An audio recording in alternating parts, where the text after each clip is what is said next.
Hi అండి, welcome back to our channel అమ్మ చేతి మధురం. ఇవాల్టి వీడియోలో స్పెషల్ రెసిపీ నెల్లూరు చేపల ఫ్రై. ఇది చాలా క్రిస్పీగా లోపల సాఫ్ట్గా చాలా బాగుంటుంది. ఈజీగా ఇంట్లోనే ఎలా ప్రిపేర్ చేయాలో చూసేద్దాము. ముందుగా మిక్సింగ్ బౌల్ తీసుకొని సాల్ట్ యాడ్ చేసుకొని నీట్గా క్లీన్ చేసి పెట్టుకున్న చేప ముక్కల్ని యాడ్ చేసుకుందాము. నేను ఇక్కడ 1/2 kg వరకు చేప ముక్కలు తీసుకున్నాను. ఈ పీసెస్ని విడివిడిగా పెట్టుకోవాలి.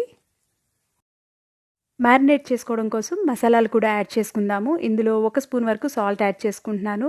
మనం డీప్ ఫ్రై చేసుకునే ముందు ఒకసారి చెక్ చేసుకొని ఇంకొంచెం అవసరమైతే యాడ్ చేసుకోవాలి. 1/2 స్పూన్ వరకు పసుపు కూడా యాడ్ చేసుకుందాము. ఒక పెద్ద స్పూన్ తోటి కారం యాడ్ చేసుకుంటున్నాను. నేను యాడ్ చేసుకునే కారం కొంచెం కలర్ ఎక్కువగా ఉంటుంది కాబట్టి నేను ఫుడ్ కలర్ యాడ్ చేసుకోలేదు. మీకు కావాలంటే ఫుడ్ కలర్ కూడా యాడ్ చేసుకోవచ్చు.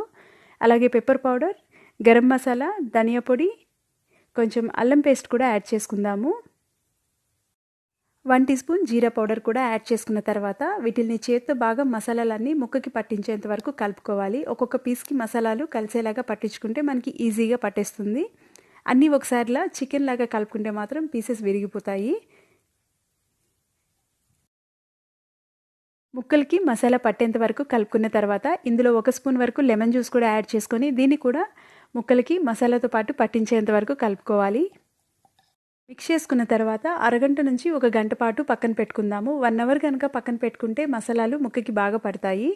1 అవర్ పాటు పక్కన పెట్టుకున్న తర్వాత ఇప్పుడు వీటిని డీప్ ఫ్రై చేసుకుందాము. షాలో ఫ్రై కాకుండా డీప్ ఫ్రై చేస్తున్నాను. డీప్ ఫ్రై చేసుకోవడం వల్ల ముక్క డిఫరెంట్గా టేస్ట్ ఉంటుంది. ఆయిల్ బాగా వేడెక్కిన తర్వాత గ్యాస్ని లో ఫ్లేమ్లో ఉంచి చేప ముక్కని యాడ్ చేసుకున్న తర్వాత గ్యాస్ని లో టు మీడియం ఫ్లేమ్లోకి అడ్జస్ట్ చేసుకుంటూ ఒక సైడ్ ఫ్రై అయిన తర్వాత సెకండ్ సైడ్కి టర్న్ చేసుకోవాలి. 2 వైపులా ఈక్వల్గా ఫ్రై చేసుకున్న తర్వాత ఆయిల్ నుంచి సెపరేట్ చేసుకుందాము. సేమ్ ఇదే ప్రాసెస్లో ఇంకొక ఫిష్ కూడా యాడ్ చేసుకుందాము. మీరు ఆయిల్ ఎక్కువ యాడ్ చేసుకుంటే 2-3 ఫిష్ పీసెస్ వరకు యాడ్ చేసుకొని ఫ్రై చేసుకోవచ్చు. ఫిష్ పీసెస్ని ఆయిల్లో డీప్ ఫ్రై చేసుకునేటప్పుడు వాటి మీద ఉన్న మసాలా కొంచెం ఆయిల్లోకి స్ప్రెడ్ అవుతుంది.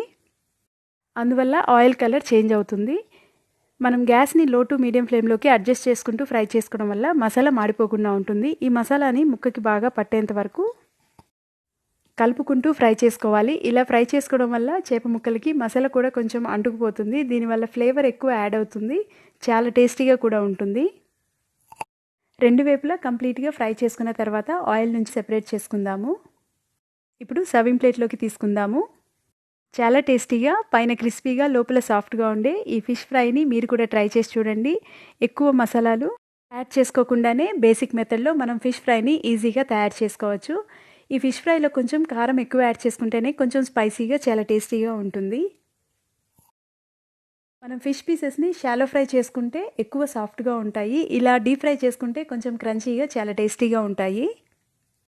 ఎంతో సులువుగా తయారు చేసుకునే ఈ చేపల ఫ్రైని మీరు కూడా ట్రై చేసి చూడండి. మీకు ఈ రెసిపీ నచ్చినట్లయితే ఒక లైక్ చేయండి. మీ ఫ్రెండ్స్ తోటి, రిలేటివ్స్ తోటి షేర్ చేయండి. నన్ను ఎంకరేజ్ చేసి సపోర్ట్ చేసి సబ్స్క్రైబ్ చేయండి. అమ్మ చేతి మధురం ఛానల్ని. పక్కనే ఉన్న బెల్ ఐకాన్ని ప్రెస్ చేస్తే మీకు రెగ్యులర్గా నోటిఫికేషన్స్ వస్తాయి. Thank you.